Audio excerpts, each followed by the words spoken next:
আসসালামু আলাইকুম। এসএসসি 25 তোমাদের কিন্তু এসএসসি পরীক্ষার আর এক মাসও সময় নাই। তো এই কম সময়ের ভিতরে এমসিকিউ প্রস্তুতিটা একটু ভালো করার জন্য তোমাদের জন্য আমি নিয়ে এসেছি হচ্ছে প্রায়োরিটি এমসিকিউ সিরিজ। তো এটাতে আমি প্রত্যেকটা সাবজেক্ট থেকে মোট 150টা করে এমসিকিউ মনে করো সিলেক্ট করে তোমাদের জন্য করিয়ে দিব ইনশাল্লাহ, এবং আশা করছি এখান থেকে তোমরা একটা ভালো অ্যামাউন্ট অফ কোশ্চেন মেন পরীক্ষাতে কমন পাবে। তো আজকে হায়ার ম্যাথ দিয়ে শুরু করতেছি, আর কথা না বেরিয়ে আমরা এমসিকিউতে চলে যাই। তো দেখো, আমাদের প্রথম যে প্রশ্নটা সেটা হচ্ছে একটা সরল রেখার সমীকরণ দিয়ে দিয়েছে এবং বলেছে যে এই তিনটা তথ্য যাচাই করতে, অর্থাৎ এটা একটা বহুপদী। তো ঢালের জন্য আমরা কি করি, যে সমীকরণটাকে y সমান mx প্লাস c এই আকারে নিয়ে যাই। তো এই সমীকরণটাকে যদি আমরা সেই আকারে নিয়ে যাওয়ার চেষ্টা করি, তাহলে দেখো আসে হচ্ছে যে 3y সমান 6x মাইনাস 12, অর্থাৎ y সমান টুয়াইস এক্স মাইনাস 4, অর্থাৎ ঢাল আমাদের এখানে 2 আসে, অর্থাৎ এটা ঠিক আছে। ওকে, নেক্সটে দেখো যে সরলরেখাটি এক্স অক্ষকে 2,0 বিন্দুতে ছেদ করে। তো একটা বিন্দু যদি দিয়ে বলে যে ছেদ করে, তখন আমরা করব কি, এই বিন্দুটা মেন সমীকরণে বসিয়ে দিব। যদি এই সমীকরণটাকে স্যাটিসফাই করে, তাহলে আমরা বুঝবো যে হ্যাঁ, বিন্দুটা ওই সরলরেখাকে ছেদ করতেছে। তো আমরা 2,0 যদি বসিয়ে দিই, দেখো 6 ইন্টু 2 মাইনাস 3 ইন্টু 0 মাইনাস 12, দেখো এটা সমান কিন্তু আলটিমেটলি 0ই চলে আসতেছে, অর্থাৎ এই তথ্যটি সঠিক। আবার এখানে দেখো যে y অক্ষকে 0,4 বিন্দুতে ছেদ করে। তো আমরা আবার 0,4 এই বিন্দুটা বসিয়ে দিই। দেখো যে 6 ইন্টু 0 মাইনাস 3 ইন্টু 4 মাইনাস 12, দেখো এটা সমান কিন্তু চলে আসে মাইনাস 24। তো অর্থাৎ এই তথ্যটা কিন্তু আমাদের ভুল। আচ্ছা, নেক্সট এমসিকিউ দেখো, লগারিদম থেকে একটা এমসিকিউ আসছে। তো এটাকে আমরা এইভাবে লিখতে পারি যে log বেস রুট 27x সমান, এখানে একটা মিশ্র ভগ্নাংশ আছে, এটাকে যদি আমরা সরল করে লিখি, এটা হচ্ছে 4/3। আচ্ছা, তারপরে দেখো আমরা যদি এখন লগারিদমকে তুলে দিই, তাহলে এটা এইভাবে লেখা যায় যে 3 এর উপরে কিউব দিব, এবং এই রুটের জন্য আমরা একটা পাওয়ার আনবো এখানে, সেটা হচ্ছে হাফ, এবং এই পুরোটার উপরে একটা পাওয়ার হবে, সেটা হচ্ছে এই 4/3 সমান x। আচ্ছা, তাহলে দেখো x সমান আসে হচ্ছে 3 স্কয়ার, অর্থাৎ 9। আচ্ছা, এখানে দেখো একটা যে আমাদের ক্ষেত্রফল আয়তন এই রিলেটেড একটা এমসিকিউ, যে 6 সেমি ব্যাস বিশিষ্ট। আচ্ছা, ফার্স্টে যেহেতু ব্যাস বলছে, আমরা এটাকে ব্যাসার্ধটা বের করে নেব। ব্যাসার্ধ হচ্ছে 3 সেমি। 6 সেমি ব্যাস বিশিষ্ট একটি ধাতব গোলক গলিয়ে 2 সেমির ব্যাসার্ধ বিশিষ্ট একটি, আচ্ছা এখানে একটু মনে টাইপিং মিস্টেক হয়েছে, এটা হবে নিরেট সিলিন্ডার হবে, এবং এখানে হচ্ছে সমবৃত্ত ভূমিক হবে। আচ্ছা, তো সমবৃত্ত ভূমিক নিরেট সিলিন্ডার আমরা এখানে একটা তৈরি করব। তো এই ম্যাথগুলো করার জন্য আমাদেরকে যেটা বুঝতে হবে, সেটা হচ্ছে ভি ওল্ড সমান ভি নিউ, অর্থাৎ আয়তনের কোনো পরিবর্তন হবে না। অর্থাৎ আমাদের শুরুতে যেই সিলিন্ডার ধাতব গোলকটা ছিল সেটা, এবং শেষের যে সিলিন্ডারটা ছিল, সেই দুইটার আয়তন সেম থাকবে। তো গোলকের আয়তন কি, 4/3 পাই আর কিউব, এবং ধাতব সিলিন্ডারের আয়তন হচ্ছে পাই আর স্কয়ার এইচ। আচ্ছা, আমরা পাইটা উভয় পক্ষ থেকে কেটে দিতে পারি। তো এখন জাস্ট মান বসাই দিব। 4/3, এখানে আর এর মান ছিল হচ্ছে 3 এর কিউব, এবং এখানে আর এর মান হচ্ছে 2 ইন্টু এইচ। তো এই সমীকরণ থেকে আমরা আলটিমেটলি এইচ এর মান পাবো হচ্ছে 9। আচ্ছা, সেম উদ্দীপকে আরেকটা ম্যাথ এখানে দেখো চাইছে যে সিলিন্ডারের সম্পূর্ণ পৃষ্ঠের ক্ষেত্রফল কত। তো এটার জন্য আমরা সূত্র কি জানি, 2 পাই আর ইন্টু আর প্লাস এইচ। তো আমরা শুধু মানটা বসিয়ে দিব। 2 পাই, আর এর মান হচ্ছে 2, আর এখানে আর প্লাস এইচ, 2 প্লাস আমরা এইচ এর মান কি পাইছি আগের প্রশ্নে, 9। আচ্ছা, এখান থেকে আলটিমেটলি আসে হচ্ছে 44 পাই। আচ্ছা, এখানে একটা ধারার ম্যাথ, এই ম্যাথগুলো তো আমরা বড় করে করতে পারি, বাট এই টাইপ যখন এমসিকিউ আসবে, তখন আমরা এই ম্যাথগুলোকে অপশন টেস্টের মাধ্যমে করে ফেলব, তাহলে এখানে অনেকটা টাইম বাঁচবে। তো অপশন টেস্ট কিভাবে করতে পারি, ধরো আমরা এই দ্বিতীয় পদটাকে পিক করলাম, তো দ্বিতীয় পদের মান আসবে 5। তো আমরা প্রত্যেকটা অপশনে সেই মান বসিয়ে দেখব, যে এখানে যদি n এর মান আমরা 2 ধরি, দেখো এখানে আসছে 3, এখানে যদি আমরা n এর মান 2 দিই, তাহলে আসে 4, এখানে যদি আমরা n এর মান 2 দিই, তাহলে দেখো 8 মাইনাস 2, অর্থাৎ এখানে 6 চলে আসে। আর এখানে দেখো আমরা যদি 2 দিয়ে দিই, তাহলে আমাদের কিন্তু 5 চলে আসে, অর্থাৎ এটার n তম পদ হবে 3n মাইনাস 1। আচ্ছা, আর এই টাইপ ম্যাথগুলো আসলে আমরা ডিরেক্ট ক্যালকুলেটর ইউজ করব। জাস্ট 1 সেকেন্ডে আমরা তাহলে এই ম্যাথটা করে ফেলতে পারবো। আচ্ছা, এখানে দেখো যে দুইটা সমীকরণ দেওয়া আছে, এদেরকে তুলনা করে আমাদের এই এর মানটা বের করতে হবে। তাহলে আমাদের প্রথম কাজ হচ্ছে এই সমীকরণটাকে কনভার্ট করে এটার চেহারায় নিয়ে যেতে হবে। তো এটাকে আমরা একটু সরল করে লিখি। আচ্ছা, এখানে প্লাসটা দুইবার আছে। আচ্ছা, এটাকে যদি সরল করে লিখি 2x square plus 3x plus 5 minus 7x minus 1 সমান 0। তাহলে আসছে হচ্ছে 2x square minus 4x plus 4 সমান 0। আচ্ছা, এখানে এটা ছিল হচ্ছে ধ্রুবপদ, তো আমরা এখানে ধ্রুবপদ পাচ্ছি 4, অর্থাৎ এটার উত্তর হবে 4। আচ্ছা, এখানে দেখো একটা সাইন এর একটা মান দিয়ে দিয়েছে, এখানে cos 2 এর মানটা বলছে, তো আমাদের এই ফার্স্টে এটা বের করতে হবে। তো এখানে দেখো আমরা এই মানটা দেখেই বুঝতে পারতেছি যে এটা সাইন 45 ডিগ্রির মান, তাহলে এর মান হচ্ছে 45 ডিগ্রি। তাহলে cos 2 এর অর্থাৎ cos 90 ডিগ্রি সমান কত? তো cos 90 ডিগ্রি সমান 0। আচ্ছা, আর এই ম্যাথগুলো আমাদের যদি মান মুখস্থ না থাকে, আমরা ক্যালকুলেটরে শিফট প্লাস সাইনে ক্লিক করব, তাহলে যেটা আসবে সেটা হচ্ছে সাইন ইনভার্স। তারপর ভিতরে যে আমাদের মানটা দেওয়া থাকবে সেটা বসিয়ে দিলে আমরা থিটার মান পেয়ে যাব। আচ্ছা, এরপরে দেখো এখানে একটা সরলরেখার ম্যাথ দেওয়া হয়েছে, যে দুইটা বিন্দু দেওয়া আছে এবং এখান থেকে আমাদের তিনটা তথ্য যাচাই করতে হবে। তো ফার্স্টে যেটা বলছে সেটা হচ্ছে দৈর্ঘ্য। দৈর্ঘ্যের ক্ষেত্রে আমরা জানি হচ্ছে ভুজদ্বয়ের পার্থক্যের স্কোয়ার, অর্থাৎ -2 -1 হোল স্কোয়ার প্লাস কোটিদ্বয়ের পার্থক্যের স্কোয়ার 4 6 হোল স্কোয়ার। তো এখান থেকে দেখো হিসাব করলে আসে হচ্ছে √13। তো এই তথ্যটা সঠিক। আচ্ছা, এখন ঢালের ক্ষেত্রে আমরা জানি কি, যে ঢাল সমান হচ্ছে del y/del x। তো এখানে আমরা ফার্স্টে উপরে লিখব 4 6, নিচে লিখব -2 -1। তো এখান থেকে আলটিমেটলি আসছে হচ্ছে 2/3। এই তথ্যটিও সঠিক। লাস্টে যেটা বলছে সেটা হচ্ছে সমীকরণ নির্ণয় করতে বলছে। তো সমীকরণের ক্ষেত্রে আমরা কি জানি, y y1 y2 সমান x x1 x1 x2। তো দুটো বিন্দু থাকলে আমরা কিন্তু এই ফর্মুলা দিয়ে সমীকরণ বের করি। তো আমরা এখানে জাস্ট মানটা বসাই দিব,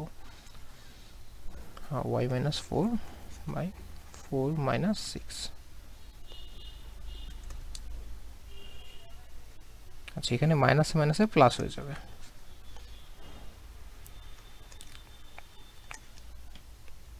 তো এখান থেকে যদি আমরা হিসাব করি, দেখো y -4 সমান চলে আসে হচ্ছে 2/3 × x + 2। তো এই তথ্যটিও সঠিক। আচ্ছা, এখানে দেখো সম্ভাবনা সীমা বলছে। তো সম্ভাবনা সীমা আমরা কি জানি, যে সেটা 0% হতে পারে, এখান থেকে সর্বোচ্চ 100% হতে পারে। তো যেটাকে আমরা বলি যে 0 থেকে 1 এর মধ্যে থাকতে পারে, সেটা 0 হতে পারে। তো এখানে দেখো আমাদের ব্যবধির মাধ্যমে প্রকাশ করছে। তো এইটা কিন্তু একটা খোলা ব্যবধি, এটা কি একটা খোলা বদ্ধ ব্যবধি, এবং এটা একটা বদ্ধ খোলা ব্যবধি, এবং এটা বদ্ধ ব্যবধি, অর্থাৎ একটা বদ্ধ ব্যবধি আছে। তো এই ব্যবধিগুলোর ক্ষেত্রে আমরা দেখি যে আমরা যদি প্রবাবিলিটিকে পি দিয়ে প্রকাশ করি, এটা সমান বুঝাইছে হচ্ছে যে 0 থেকে বড় এবং 1 থেকে ছোট। কিন্তু আমাদের কিন্তু এটা সমান হওয়ার কথা ছিল যে 0-এর সমান অথবা বড় এবং 1-এর সমান অথবা ছোট, এটা হওয়ার কথা ছিল। তো এটার ক্ষেত্রে কি হবে, এটা আমরা কিভাবে প্রকাশ করতে পারি, এটাকে আমরা প্রকাশ করতে পারি এই ব্যবধিটা দ্বারা। তো এটার উত্তর দেখো আমাদের হবে হচ্ছে ডি। আচ্ছা, এখানে দেখো কোন ত্রিভুজের পরিবৃত্তের ব্যাসার্ধ দেওয়া আছে 6 সেমি, আমাদেরকে নববিন্দু ব্যাসার্ধ বের করতে হবে। তো আমরা কি জানি যে নববিন্দু ব্যাসার্ধ সমান পরিবৃত্ত ব্যাসার্ধের অর্ধেক, তো 6/2 অর্থাৎ 3 সেমি।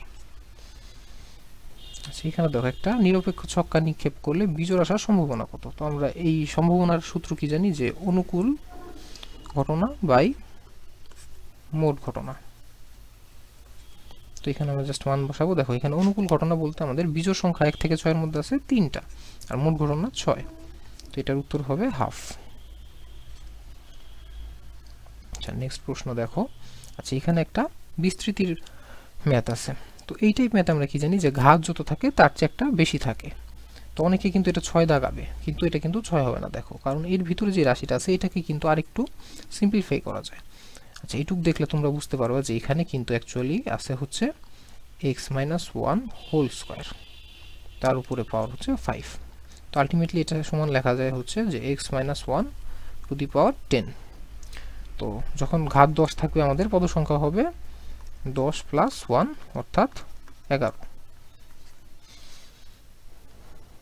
আচ্ছা, এখানে দেখো তিনটা বৃত্তের ব্যাসার্ধ দেওয়া আছে এবং বলছে বৃত্ত তিনটা পরস্পরকে বহিঃস্পর্শ করছে। তো এখানে বহিঃস্পর্শ করার পর এদের কেন্দ্রদ্বয় দ্বারা যে উৎপন্ন ত্রিভুজ হয়েছে সেটার পরিসীমা বের করতে হবে। তো এটাকে ভিজুয়ালাইজ করলে তোমরা দেখবা যে চিত্রটা অনেকটা এরকম। তো এখানে দেখো যে প্রত্যেকটা বৃত্তেরই ব্যাসার্ধ দুইবার করে আছে। এইখানে দেখো এই বৃত্তের দুইবার আছে, তারপর এখানে এই বৃত্তের দুইবার আছে ব্যাসার্ধটা, এবং সর্বশেষে এই ছোট বৃত্তের ব্যাসার্ধ দুইবার আছে। তাহলে এই পরিসীমা বের করার জন্য আমাদের কি করতে হবে, এই ব্যাসার্ধগুলোকে 2 দিয়ে গুণ করে যোগ করতে হবে। তো 2.5 into 2 plus 3.5 into 2 plus 4.5 into 2, হিসাব করলে আলটিমেটলি আসে হচ্ছে 21। আচ্ছা, এখানে দেখো একটা গুণোত্তর ধারার প্রথম পদ 1/3 অর্থাৎ এ দেওয়া আছে, এবং অসীমতক সমষ্টি 5/6 অর্থাৎ এস ইনফিনিটি দেওয়া আছে। তাহলে আমাদেরকে বলছে আর সমান কত। তো এটার জন্য আমরা কি জানি যে এস ইনফিনিটি সমান এ বাই 1 মাইনাস আর। তো এখানে আমরা শুধু মানটা বসিয়ে দিব, 5/6 সমান 1/3, আচ্ছা 1 মাইনাস আর। তো এটা যদি আমরা সলভ করি দেখবা যে আর সমান আসবে 3/5। আচ্ছা, এখানে দেখো বলছে যে একটা সমীকরণের নিশ্চয়ক কত। তো নিশ্চয়ক সমান আমরা কি জানি, নিশ্চয়ক সমান হচ্ছে বি স্কোয়ার মাইনাস 4ac। তো এখানে দেখো এই সমীকরণে বি এর মান হচ্ছে -5 হোল স্কোয়ার মাইনাস 4 ইন্টু এর মান হচ্ছে 3 এবং সি এর মান হচ্ছে 1। তো আলটিমেটলি আসছে হচ্ছে 13। সেইখানে দেখো একটা সমকোণী ত্রিভুজ দেওয়া আছে। তো সমকোণী ত্রিভুজের দুইটা বাহুর দৈর্ঘ্য দেওয়া থাকলে আমরা কিন্তু এই বাহুর দৈর্ঘ্যটা বের করতে পারি। এটা যদি আমরা পিথাগোরাস ইউজ করি যে এসি স্কোয়ার সমান AB square plus BC square, তাহলে দেখো আমরা এখান থেকে এটার মান পাবো হচ্ছে √3 এবং এবি স্কোয়ারের মান পাবো হচ্ছে 3। তো আমাদের এখানে প্রথমে বলছে যে 5 একক, তো এটা হবে না, এটা ভুল।